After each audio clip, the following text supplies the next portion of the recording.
A few years ago, someone would have been laughed at if they said the world economy could get by without Russia and its riches. That thought doesn't seem so crazy anymore. In fact, it's true. Most people would not have thought that this huge change in the world would happen so quickly. Don't forget that in 2021, a huge 83% of Russian gas was still being sent to Europe. Germany, Finland, Greece, and Austria relied on it for more than half of their energy needs. Japan and China bought a lot of liquid natural gas, LNG, from Russia. It's easy to see why Putin thought he could use this to his advantage when he invaded Ukraine in 2022. He thought that Russia's riches could control the world economy, but it turned out that Putin was wrong again. He didn't think Ukraine was as strong as it was, and he also didn't think the world would give in to his pressure. Even though the world economy isn't doing great, one thing is clear: it no longer depends on Russia. So how did this sudden turn of events happen? Here's a quick reminder to subscribe to our channel so you don't miss out on new videos. You might be curious about how the West beat Putin in the energy war he started, given how much the world's supply chain relied on Russian goods. The fact that the West is strong and united was another thing Putin didn't see coming. An extraordinarily warm winter in 2022 also lowered the need for energy, giving the West some time to find other energy sources. You could say that Mother Nature helped stop Putin's plans without her knowing it. So, what did the West really do in response? Before we can understand this, let's look at where the world relied on Russia's goods the most. Gas was the most important, but Russian oil, metals, and farmland were also very important to world trade. Still, gas was the most important thing. So let's start by looking at how the West became less reliant on it. It was clear that there was a lot of trust. Europe got almost half of its gas from Russia by itself. It's easy to see why Russia exported about 200 billion cubic meters of gas every year. That's how it made half of its money. Putin was sure that cutting off Europe's gas supply for good in September 2022 would give him the upper hand, so he did it. But things didn't go as planned. The Kremlin said that cutting off gas was in response to sanctions from the West, but it was soon clear that Putin had a more sinister plan. His goal? To keep people in Europe cold in their homes so that they would get tired and tell their leaders to stop helping Ukraine. But things didn't go the way he planned. Europe didn't have to make the terrible decision of giving in to Putin or letting their people freeze. Instead, they found a third, smarter option. They secured other gas sources. But that was only a part of the story. EU leaders came up with a three-step plan to break Russia's economic hold on the EU. Step 1. Use less gas. Even before the full-scale gas cutoff, Europe started to think of Russia as an unreliable energy partner. They moved quickly and were able to fill up their joint storage stocks to 82%. Step 2 was to use different types of energy. The goal was to get off of Russian solid fuels like gas, oil, and coal, which we'll talk about more later. But how did Europe actually get gas from somewhere other than Russia? That's where the story gets interesting. Two main things helped Europe move away from Russian gas. First, they switched to liquid natural gas, LNG. Second, they found more reliable sources for piped gas. Both things were done by Europe. As a result, the US sent about 55 billion cubic meters of LNG, and Norway passed Russia to become the biggest source of piped gas to the EU. During the same time, Europe relied more on clean energy. This was the third step in the plan made by the European Commission. All of this made Europe only 9% dependent on Russian gas, which was a big step toward energy freedom and a big deal for the world economy. Also, don't forget that Europe had more room to breathe because the winter was so light. It kept the continent from running out of energy and let countries build up their gas stores. At the beginning of 2022, Germany's gas storage was only 54% full. By 2023, it had grown to an amazing 91% full. Many European countries are now following Germany's lead, which means the continent is better prepared to keep going while it fully switches to alternative energy. The long-term goal is to increase LNG capacity to more than 200 billion cubic meters, which is the same amount that Russia sends out every year. Should Europe be able to do this, it could fully replace Russia's gas exports and take Russia out of the lead in the world economy. But why LNG? Also, where does all this LNG come from? Let's look into why this change happened. LNG, liquefied natural gas, can move around without pipes, but piped gas does. Instead, liquefaction turns natural gas into a liquid that is shipped across seas in tankers. When it gets to its final destination, the liquid is turned back into gas. Even the United States, which exports the most LNG, didn't start using this technology in a big way until 2016. As demand rises, LNG markets around the world are growing quickly. China, which used to be the biggest importer of LNG, is now focused more on energy sources in its own country, which makes more LNG available for Europe. Because of this, and the fact that there is already enough gas on hand, there is less demand for it. This is why the global economy is supposed to get better after this rough patch. We've already talked about gas, so let's move on to oil. Russia has been a major player in the oil market for a long time. At its peak, it exported up to 9 million barrels of oil per day. That number was still very high in 2021, at 7.9 million barrels per day. As the US and Europe talked about banning Russian imports, oil prices went up by almost 20% after Russia attacked Ukraine. In the end, the G7 put limits on oil prices to stop Russia from making too much money from selling oil. In response, Putin stopped selling crude oil to countries that agreed to the price caps. This will happen from February 1st, 2023.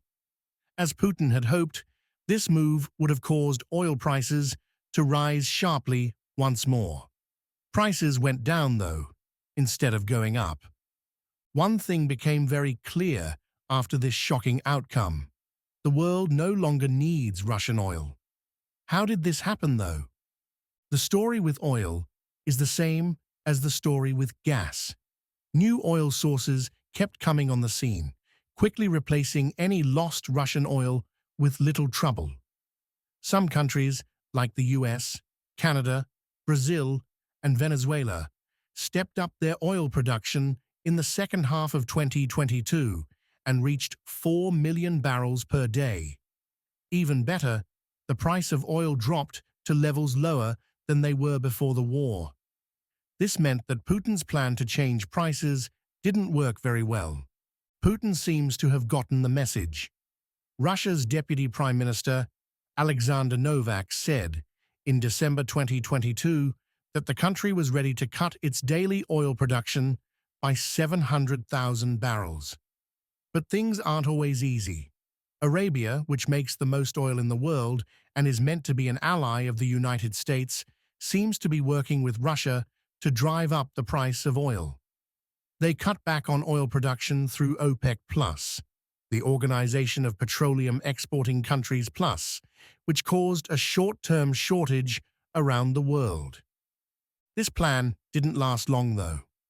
Once more, the West worked together to bring attention to OPEC Plus' empty capacity. This stopped Saudi Arabia from always helping Russia out. Also, Saudi Arabia isn't the only partner that has turned away from Russia. Turkey was also very important in stopping one of Putin's other economic bets, which was in agriculture. Putin blocked Ukrainian supplies and attacked agricultural facilities to try to turn food, especially grain, into a weapon. But Turkey helped make a deal that let Ukrainian ports open again after a long boycott. This stopped another one of Putin's plans to control the world economy by controlling food supplies. Here's another quick reminder to subscribe to our channel and hit that bell icon to not miss out on new videos. The president of Turkey, Recep Tayyip Erdogan, did the right thing when he said that Russia could send more goods and food through the Black Sea grain route. This helped make the deal for Ukraine's ports to reopen. Metals are the last big piece we need to talk about. Russia has always had a strong place in important metal markets like those for nickel, titanium, and palladium. People started looking for other places to get metals because they thought Putin might also try to turn them into weapons. In order to protect supply chains from possible problems, the US woke up its dormant strategic reserves of important metals. When you add in the new mining projects in South America and Africa, it's clear that even Russia could lose control of its metal sources in just a few years. The markets for cobalt and nickel are already changing a lot, and more supplies are on the way soon enough to cover any gaps that might happen in the next year or two. After this, what does this mean for Russia? With almost no debt left in the world economy, these brave steps by Western countries have taught Putin a hard lesson. It's much easier for buyers to find new, trustworthy suppliers than for sellers to get new customers.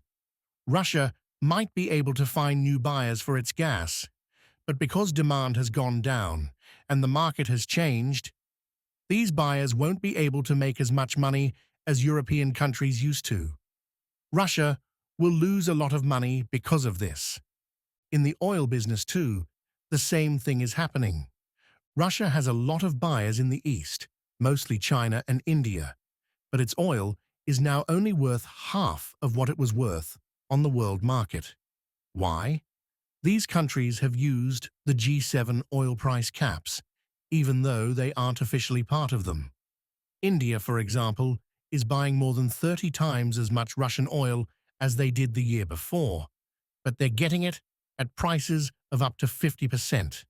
Russia is in a tough spot, so these sales don't bring in much money for it. So it shouldn't be a surprise that the Kremlin's economic reports are becoming less and less accurate. Russia used to update its foreign trade data every month.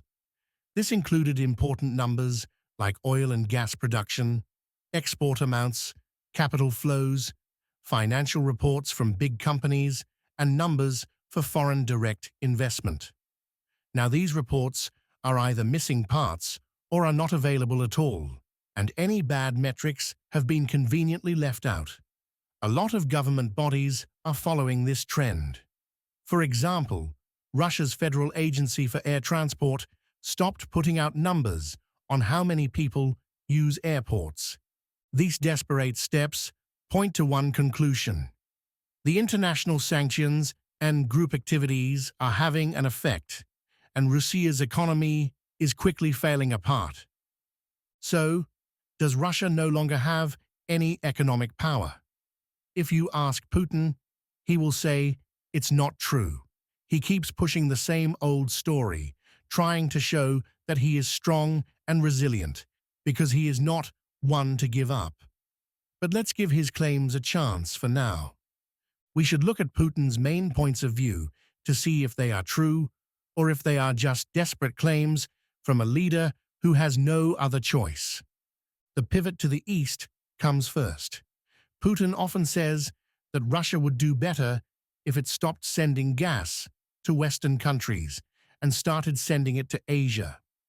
However, this plan is not as easy to carry out as it sounds, at least not for the time being. Why? Piped gas?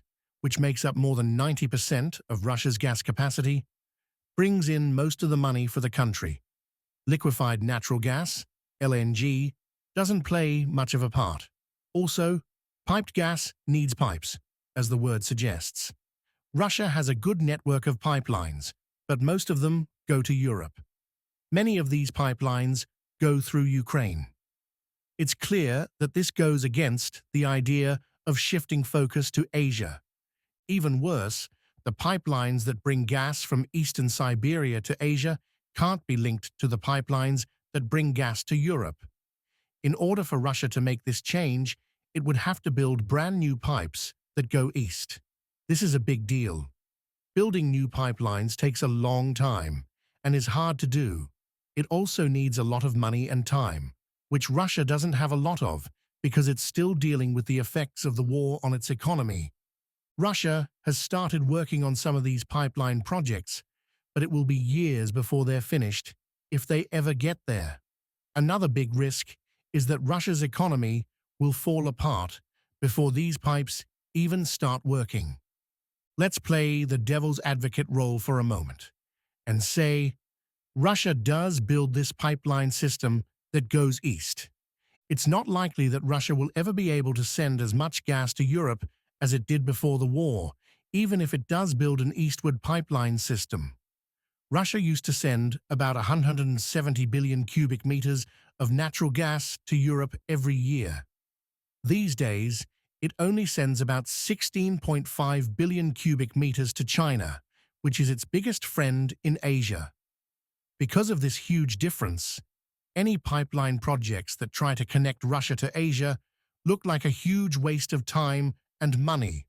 Russia might not have any role in the world economy at all by the time these routes are finished.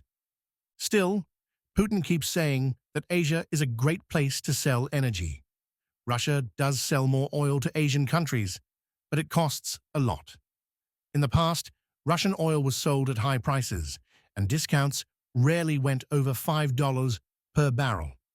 As buyers like China and India work hard to get better deals, discounts have grown to $35 per barrel. Russia's oil market has almost no other choice, so these big discounts have become the standard. Things don't get better, though. Russia has traditionally sent much less oil to Asia than to Europe, just like it does with gas. Russian oil ships need about 35 days to get to East Asia, but they only need 2 days to get to Europe. Because of the low prices and high costs of transport, it's clear that Russia isn't getting much money, if any, from these oil sales.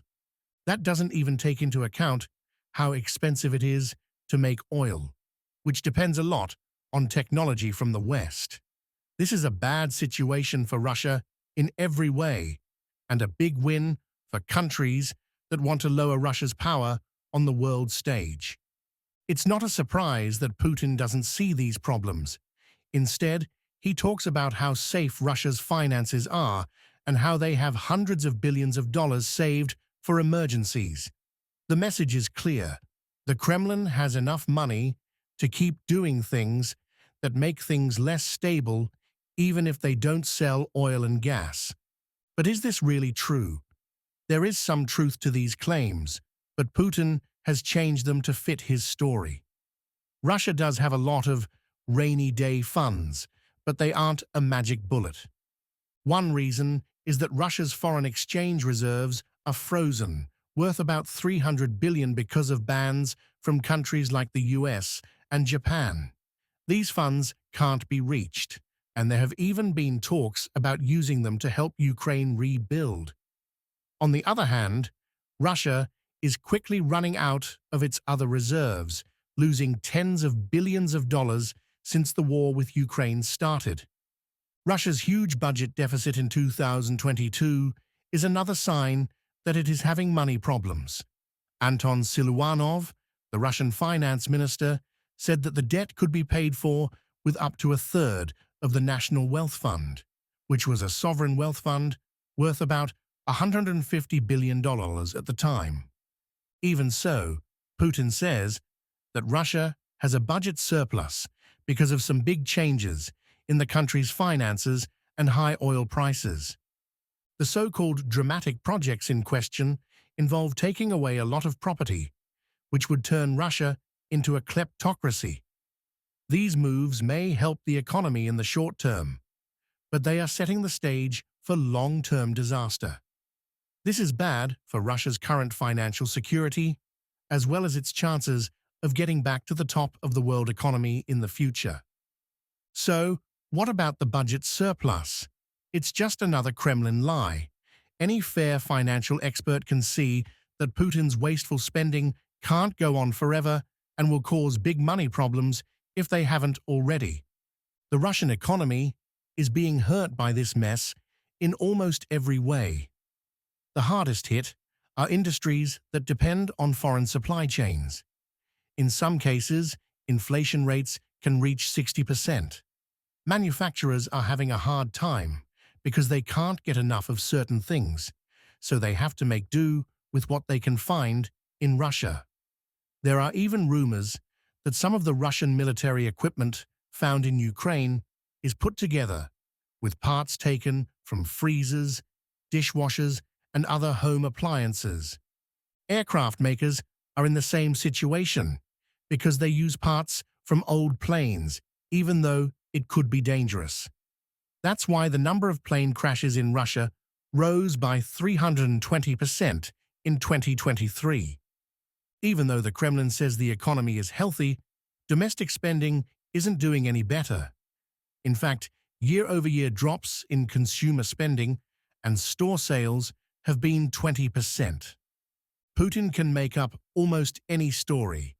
He has even made it look like the fact that big Western companies are leaving Russia is good for the country and its loyal leaders. Because of his strict rules for leaving and high taxes, these businesses have lost more than $100 billion since the Ukraine war started. Putin may try to make it sound better, but the fact is that big companies leaving Russia is a huge loss. Russian businesses are having a hard time without Western technology, even if they get a short-term boost. This is clear from the fact that Russia's aircraft industry has collapsed. Everywhere you look, you can see that the Russian economy is getting worse. But Putin says the worst is over and Russia is getting better. This couldn't be further from the truth, of course. Even though there are sanctions against Russia, the country still makes enough money to hide its deep-seated economic problems and pay for Putin's extravagant projects. It looks like the penalties aren't having enough of an effect. New energy and banking sanctions are needed to make sure that Russia can't get its economy back on track. These are already being talked about among Ukraine's friends, and they would probably be the last straw for a Russian economy that is already in bad shape. The plan to keep Russia out of world events is moving forward, but it's important to note that this whole thing has been nothing short of monumental. Every time the Western partners win, they have to deal with new problems. It doesn't matter how well the world economy improves. The war in Ukraine has changed the way trade works and the way supplies are delivered. Let's learn more about these benefits. We've talked a lot about how to find other gas sources, but we haven't talked about how much they cost yet. European businesses and people have had to pay a lot more for gas since the war in Ukraine started. This price increase is one reason why some experts think it might be time to get oil from Russia again. On the other hand, Europe is determined not to happen. When gas prices went up, European governments stepped in quickly to help customers by giving them tax breaks and other financial aid. It happens all the time. Russia tries to mess up the world economy, and Western allies quickly react with their own plans to fix the problem. It's clear that Russia's problems aren't as bad as was first thought if we look at how other countries and businesses have changed over time. It's possible that the rebuilding process will be long and hard, and the world economy may not get better right away. However, it's becoming clearer that Russia won't play a big part in it. What do you think? Are you sure that Russia can't get any more control over energy and commodities? Or do you think that Putin can still shake up the world economy and its recovery? Let us know in the comments down below. Thanks for watching.